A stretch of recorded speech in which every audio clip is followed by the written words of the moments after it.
Assalamualaikum warahmatullahi wabarakatuh. Selamat pagi, selamat siang, selamat sore, selamat malam untuk anak-anak.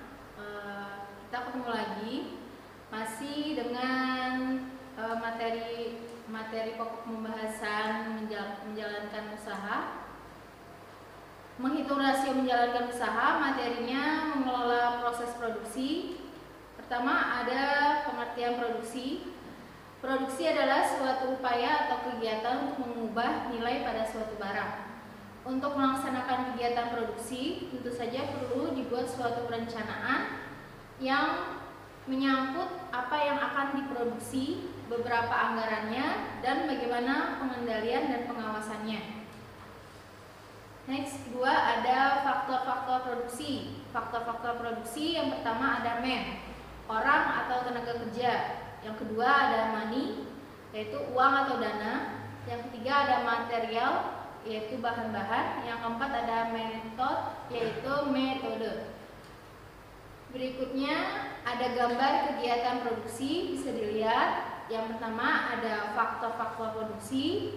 Di sampingnya digunakan dalam kegiatan produksi. Di sampingnya ada manajer penelitian.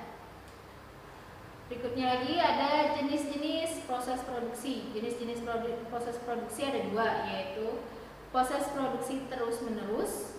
Yang kedua, proses produksi berselingan. Pertama, proses produksi terus-menerus atau continuous process of production. Proses produksi terus-menerus adalah suatu proses produksi yang bahan bakunya untuk produksinya mengalir secara berurutan melalui beberapa tahap pengerjaan sampai akhirnya menjadi barang jadi. Contohnya bahan baku, terus proses pertama, proses kedua, proses ketiga sampai hasil barang. Yang kedua ada proses produksi berselingan atau intermittent process of production. Proses produksi berselingan adalah proses produksi yang terputus-putus, di mana proses produksi tidak dilakukan secara berurutan. Juga lagi ada tata letak mesin. Tata letak mesin harus disesuaikan dengan kebutuhan dan keserasian proses produksi, yang tentunya meliputi penyimpanan dan jalan kelancaran arus bahan baku pabrik, urutan dan cara pengerjaan yang harus dilakukan sampai dengan produk akhir. Kita ada pola pemilihan tata letak mesin. Yang pertama, sifat produksi. Yang kedua, urutan proses produksi. Yang ketiga, macam-macam hasil produksi. Yang keempat, perlengkapan dan peralatan yang digunakan. Kita ada tata letak mesin dibedakan menjadi tiga macam, yaitu layout by product.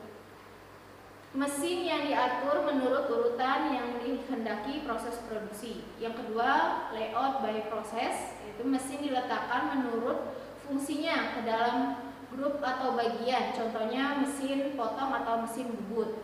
Yang ketiga, layout by centenary, yaitu mesin yang biasa digunakan dalam kegiatan yang mempunyai bagian besar atau assembly besar, contohnya mesin percetakan beton.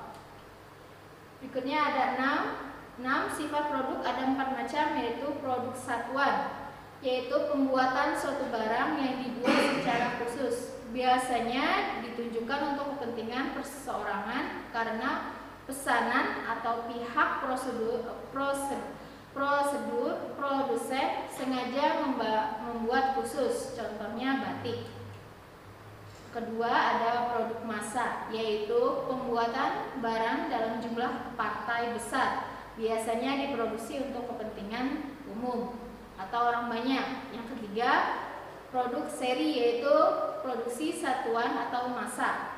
Yang keempat ada produk pesanan, yaitu kegiatan produksi yang dilakukan berdasarkan pesanan dari pelanggan.